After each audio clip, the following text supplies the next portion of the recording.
What's up, everyone? Earlier this week, I finished The Wall of Storms by Ken Liu, the second book in the Dandelion Dynasty. And guys, I'm not going to waste your time, all right? This is everything a sequel should be. Going into this, I had some incredibly high expectations, and I wasn't sure if it'd live up to them. Because everyone I talked to online said, if you like The Grace of Kings, you're going to love The Wall of Storms. It's better in every single way. It's got some great characters. It's way more deep. The world building just explodes. You just wait to read it. And I thought, yeah, but The Grace of Kings is a high bar to jump, all right? And, even if it's just as good as The Grace of Kings, that's fine, right? And then I read it, and they were right. Everyone who says that this is a great sequel, completely correct.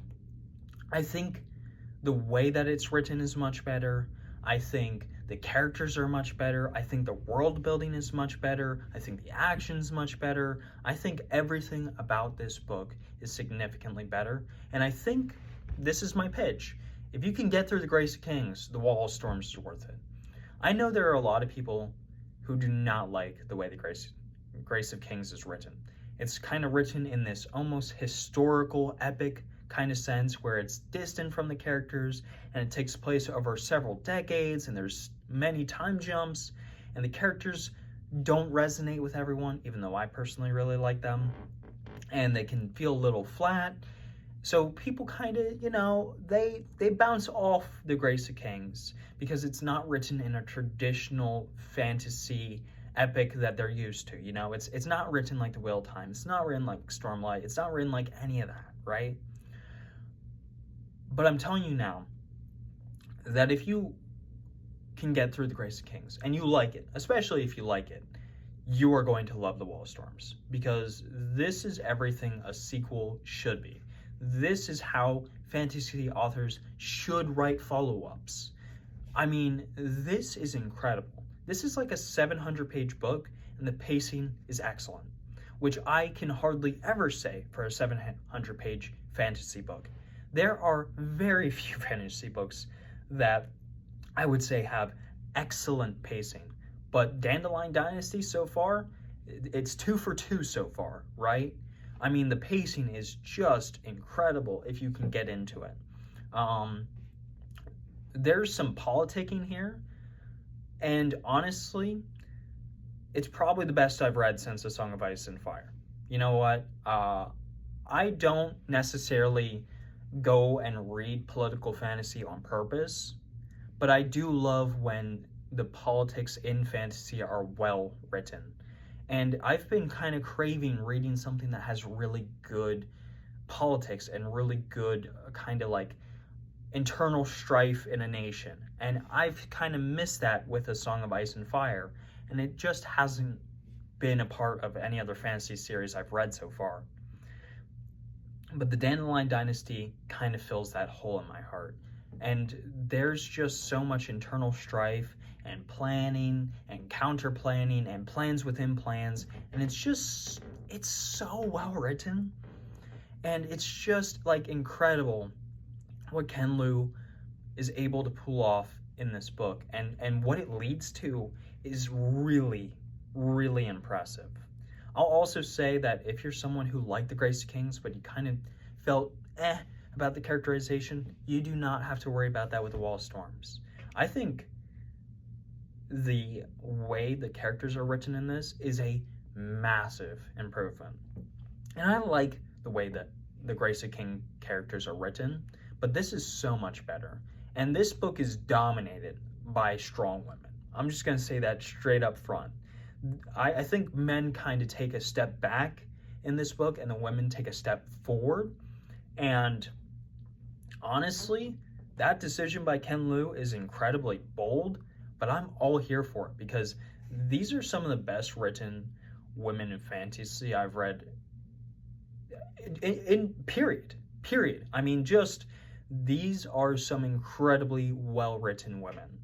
And I would be shocked if people didn't like them because, I mean, they're different, they're independent. I mean, they're incredibly well written. And it's nice to kind of read a male author who seems to know how to write a woman, and he even writes a woman with a disability in here, and it's genius. I mean, it's incredible what this dude can do. I'll also say the world building, so much better. I mean, I thought the world building was pretty good in the Grace of Kings. There's a lot of really cool concepts, gods, flying machines, technology that just kind of keeps moving forward at like a accelerant rate, and all these different factions and all this stuff, and I really like it. But the Wall of Storms, man, takes it to another level.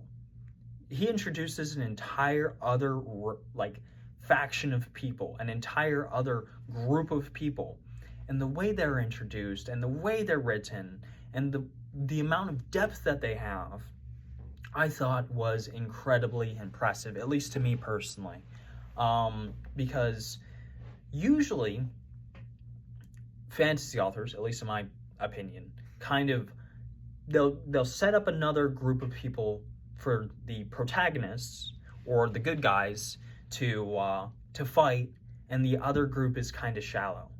But the Wall of Storms is not like that. This other faction that is introduced in the Wall of Storms is not shallow. I'm not going to say that you're going to root for them. You're probably not, because they do some genuinely heinous stuff in this book. But I think you'll understand their motivations, and I think to some degree you can sympathize for them, especially with kind of what happens between them and the people of Dara. I think it's really, really well written and really well handled. Again, the technology that is shown off in this, incredibly imaginative. I'm used to very medieval Western fantasy that is kind of set in the same time period, right? Maybe you have a crossbow, but a lot of it's like, oh, it's just like swords, shields, archers, and some magic, and that's usually the kind of fantasy I go for. It's the kind of fantasy I love. But here, it's totally different. You have flying ships, you've got ships that can go underwater, you've got flame throwers, you've got mechanical flying dragons, you've got dragons of a sort in this book. You've got, people like throwing like lightning rods and stuff, and it's so fun to read because it's so different from what I expect. The only thing I can really compare it to that I've read is kind of like Stormlight, where it has that technological boom, and it almost seems like it's going too fast, but it's so well written and so well handled. I can't help but enjoy the scenes with engineering, and I am not an engineering guy. I am not someone who enjoys usually reading about the mechanics of how things work, but Ken Liu is just a master, and it's just impressive what he can pull off. So honestly, The Wall of Storms is everything a sequel should be. Like I said, I mean, everything about this book is better. The world building is better, the plot is better, the characters are much, much better. I think the women especially are much better written.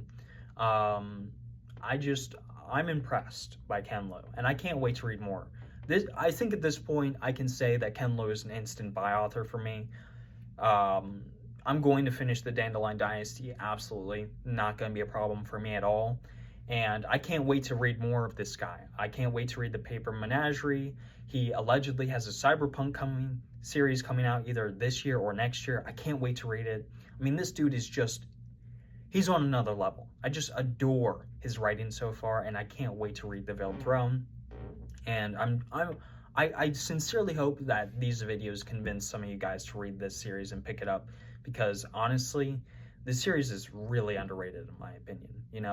I've only seen a few people talk about it on the internet, and I think it should be blown up. I mean, this is just, I feel like this is a series that can contend with the likes of Stormlight and, other really big, hard-hitting fantasy series, modern fantasy series. So I'm going to give it a 9.2 out of 10. I think it's a great improvement over The Grace of Kings, and I really hope that I can convince you guys to read it, because honestly, it's a real good time. And I would be shocked if you guys didn't like it. So that's going to be everything for me.